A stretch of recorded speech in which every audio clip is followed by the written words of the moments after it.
Yo, what is going on, everybody? It's Juan Solo here with ASQD Gaming, and welcome back to the channel. Thank you so much for tuning in today, guys. In today's video, we're going to be talking about all the weapons that are going to be in the final version of Ghost Recon Wildlands at launch. So basically, over the last few weeks with all the gameplays and all the trailers and stuff like that, there was a guy on Reddit. His name is SpitzerFX. I will put the link to his Reddit post down in the description. But basically, he went through and watched all the footage and compiled a complete weapons list of what has been shown in the game. So basically, all of these weapons should be in the game at launch, but take it with a grain of salt because not all of them, they might not be. But we're going to jump right into it with the assault rifles here. I'm not going to go through each individual one, as you guys can see on screen here, so you guys can read what it is. But you have 3 AK variants in this game, which is going to be really cool because each of them behave differently. The AK-12, the AK-47, and the AKM, they all behave differently. And then you have the Bushmaster ACR, probably one of my most favorite guns in the history of any game. You know, just the way that gun shoots, if they make it to as accurate as it's supposed to be.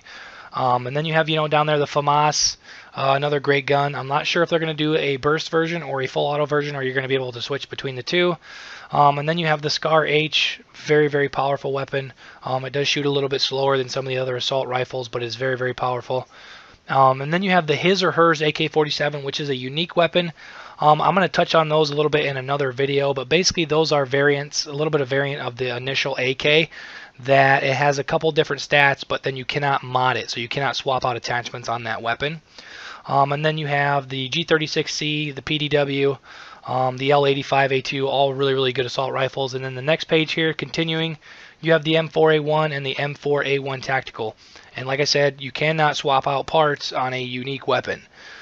Pretty much it comes how it is. You can't change anything out, and it does have a little bit altered stats. Another one down there that kind of stands out to me, the Remington R5, a very, very powerful assault rifle that does shoot quite quickly. Another unique weapon there with a unique AK-12. And then you have the SIG 556, which is a Uplay reward that you're going to basically go in and use your Uplay points and unlock that and be able to use it, which is going to be really, really cool. And then you have the Steyr AUG down there as well, another very, very powerful assault rifle that puts a lot of rounds downrange very, very quickly, and that should be a very dominant weapon in this game. So next up we have the SMGs. The first thing that really pops out to me is the Scorpion, the Scorpion Evo. It's a very, very, very high rate of fire submachine gun, very good for close quarters. That would be a good secondary weapon if you're running in a group and you're going to be the guy kind of, busting down doors and stuff like that. It is a very good close quarters weapon. And then, the P90 and the MP5, really popular guns in any shooter franchise. Good to see those come back. And then you have the Vector, the Mendele unique Vector. It's just another variant of the Vector 45 ACP down at the bottom. The MP7, the PP19 Bison, really, really high fire rate. Most of these weapons here in this category are very, very high fire rate, a lot of recoil, very powerful submachine guns, but they do not have very much range.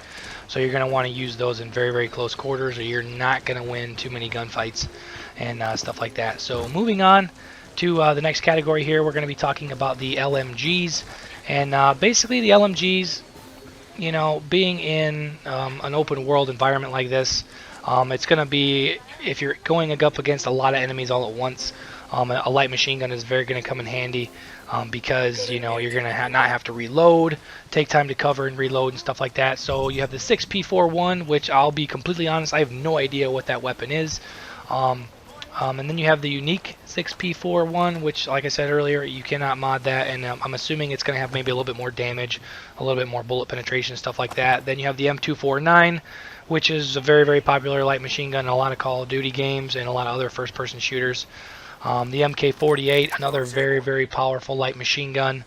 It doesn't have as high of a fire rate as the M249, but it does put shots down range quite quickly for a light machine gun. It does have a lot of punch. The Stoner LMG A1, it's a fast shooting LMG. It doesn't have a lot of damage, but it is a very fast shooting LMG. And then you have the Type 95, which honestly I personally did not know that the Type 95 was a light machine gun. I guess it depends on the developer, but they made it a light machine gun in this game. So moving on to the shotguns. The first one here is the El Quistista, which is a unique super shorty. I forgot to actually color that in orange. I apologize, guys. But it's a very, very powerful shotgun. It's a stubby shotgun. It has a cutoff barrel. and it's going to be very powerful. I'd like to see exactly what they're going to do with the custom stats, being that that's a unique weapon. And then you have a unique Spaz 12 there, the SASG 12. Very powerful shotgun.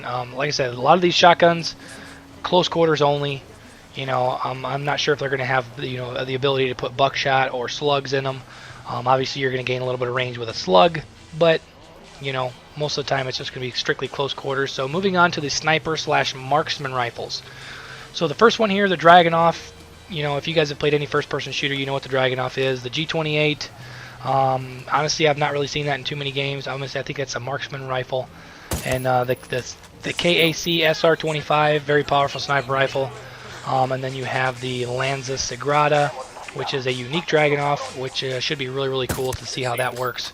The L115A3, very similar to, I'm trying to remember the other sniper rifle. It was in Modern Warfare 3. There was one similar to that.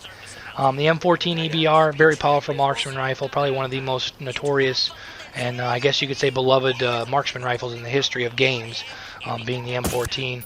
The M40A5, I believe this is the sniper that you start with, the first one you start the game with, the M40A5. Very powerful bolt-action sniper rifle, along with the MSR, another very powerful bolt-action sniper rifle. And then you have the SRS-A1. I'm kind of curious why they didn't have like the original Barrett 50 cal in there, but that is what it is. Maybe that'll be a DLC. And moving on here, last but not least, you have the handguns and the sidearms. This is going to be very, very crucial because you are always going to have a handgun and a sidearm on you, and it's basically to pick up between these. The big ones that stand out there, you have the FNX45, the D50 Desert Eagle.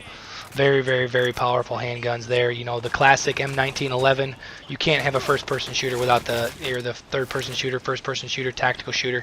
You can't have a shooter game without the M1911. It's just a historic weapon as a sidearm. And then the Scorpion, which I'm assuming, and the Scorpion and the SMG-11 are going to be kind of along the lines, I would say, like a machine pistol or a very, very small, compact submachine gun. Which is going to be very, very crucial. Then you're not going to have just a single-shot handgun on your side. You're going to actually have a small submachine gun at your side. But, there's a lot of different weapons in this game, guys, and you can mod all of them except for the unique, legendary, and epic weapons and stuff like that. But, I'm really excited to see this game. I'm really excited to see more weapons, to see exactly what they have in store for us. But that's pretty much all for this video, guys. Like I said, I will link the article down in the description to the Reddit post that had all these weapons. But if you guys enjoyed this video, you guys found it helpful, you guys are stoked for Ghost Recon Wildlands and all the weapon and customization and everything, make sure to drop a like on the video, guys. It really helps me out, and it only takes a second. Also, if you're new around here, make sure to subscribe for more awesome Ghost Recon Wildlands content in the upcoming weeks leading up to the launch and post-launch. Thank you so much for tuning in today, guys, and I will catch you guys later. Peace out.